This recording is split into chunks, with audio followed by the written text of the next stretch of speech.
There. If you have a stubborn child who also shows signs of real anxiety, maybe you see that at nighttime they're clenching their teeth, or maybe you see how quickly they melt down when they lose a game, or when you yell at them, or when they get feedback, or when somebody else gets something and they don't. And you think, oh my gosh, what are they going to be like later?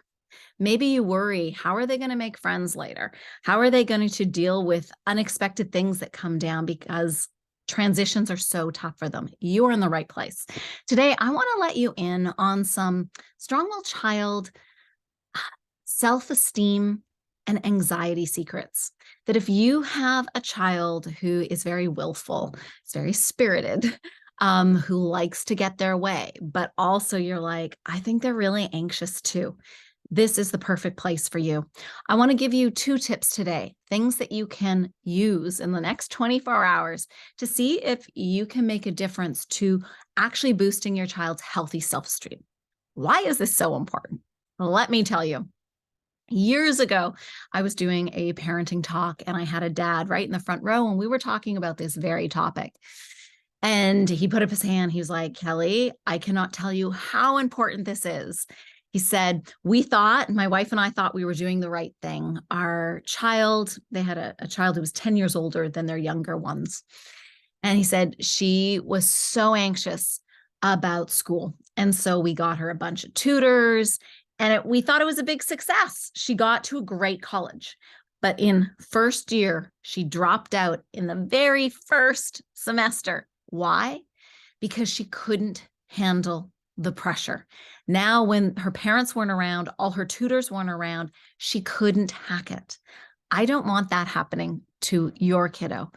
Whether it's with friendship, whether it's with school, whether it's about getting a job later.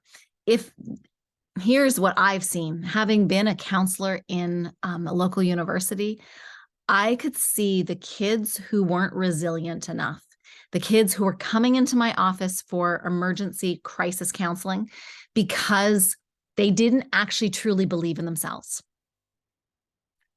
Is this important? Absolutely. Because these are the kids who are also then getting depressed, also on antidepressants, anti-anxiety medication, and still having a difficult time coping. So what can you do? Let's start with reveal some of the secrets. Some of the secrets include this, that you might have a strong-willed kiddo on your hands, but oftentimes they're also a highly sensitive child in disguise. Can you relate to this? So those are the ones that can melt down at the drop of the hat, or might be really dramatic, but you see how dearly crushed they are when things don't go their way. So what's interesting is because they're so sensitive, oftentimes they'll armor themselves, they'll protect themselves, or they might even have a tough exterior. I have a client right now and her kid not only clenches his teeth at night, but he's got his fists where she comes at night and she sees how wound up he is just when he's asleep. Interestingly, this kid is also hitting kids at school and having trouble with managing his own reactivity. So why is this important to know about this highly sensitive kid? The reason it's important to know is because what you say, what you don't say, really matters to them. Often these kids are great they are great observers. They're horrible interpreters. So depending upon what you say, you don't know how that's being internalized. So I have got a quote that I just posted on my Facebook group yesterday that I want to share with you. Here it is. It is, give me a second here. Okay, oops. Actually, I'll take you to that after. Darn, wrong way. Okay, hold on. So I'll tell you the quote because I think I can remember it here. The quote is this. It is, and I really want you to consider this. I want you to think about what is your judgmental voice. Because remember, that judgmental parenting voice you're using today often becomes your inner your child's inner critic tomorrow. Oh, I found it. So I want to show this because I think it's important for you to actually see it and really connect with it. So remember, the judgmental parenting voice you use today often becomes our child's inner critic tomorrow. Can you relate to that personally? Do you have an inner critic that's like, come on, you can do better? Or when you feel guilty or you feel like you're not doing enough? I'm a recovering people pleaser through and through. And I know that this judgmental critic, this inner critic, was doing huge damage when I didn't even know it was. It's also the same for our kids. And the more awareness we have of what are we really saying? Are we pressuring our kids too much?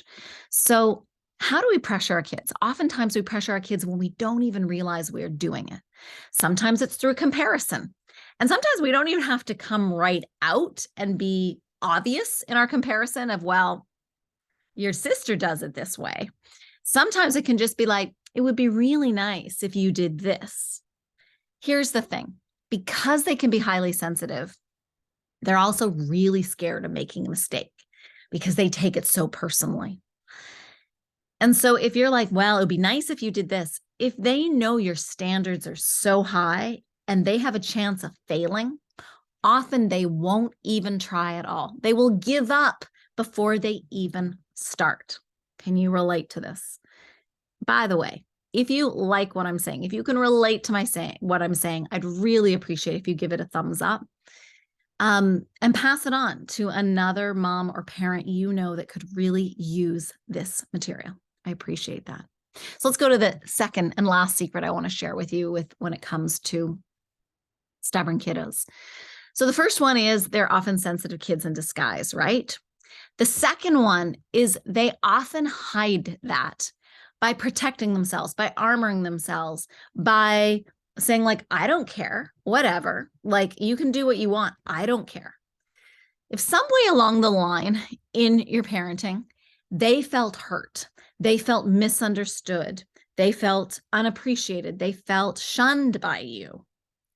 And it might be just a moment where you were yelling at them, you lost it yourself. They can often then turtle themselves, go into their own, where they won't give you anything. They'll stop really sharing with you, or they're going to fight you on everything. And you're like, oh my gosh, they just have to have it their way. It's actually often because not only might your standards be high, but their standards might be unattainable. They think they can't do it. So if you can't be the best at something, oftentimes these kids will be the best at being the worst. So what do we do? The first one was awareness. The one thing I'm going to share with you today, it's something I'm sharing in my Strong-Willed Child Solutions bootcamp with my parents tomorrow, but I'd love to give you a shot at looking at this yourself. So it is this. Let's go down to this slide here. Hope you can see this. Remember I talked about the judgment. Well, oftentimes judgment can sound like praise, and it can sound on the outside like, Kelly, what's wrong with that? If I say to my kid, I'm so proud of you. That's the best picture ever. You won. That's the best cookie you've ever made. You're so helpful. Wow. All A's. Yay. How can that be a bad thing? Well, again, if you see it from that highly sensitive kid who already has high standards, these kind of things just up the ante. They make the standards. It's like, well, if that's the best picture I've ever done, what's now the standard for my next picture? I'm going to even raise the stakes higher. And at some point, the pressure can get to be too much where I just can't cope with it anymore. So if instead of focusing on general, you focus on more specifics, like you must be proud of what you did. Instead of that's the best picture, what's your favorite part of the picture? Show me, get into dialogue with them. So we're not focusing on the outcome as much as we're focusing on the process. Same thing with a game. You put hustle into that game. I saw you running. How did that feel? Versus you won, yay. You know, this is the best cookie you've ever done. Same thing as the picture. I like the raisins you put in. What part of it do you like? Would you do anything different next time? So that they know that there's wiggle room, there's flexibility, that It's not the end results we are focusing on.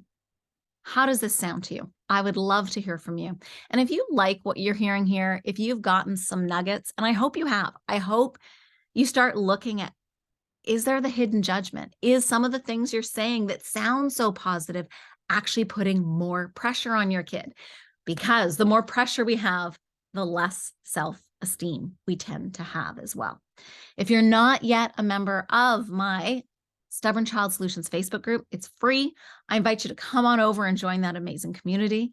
And I also, if you are really ready, if you have a stubborn child and you're like, I am ready to do something about this.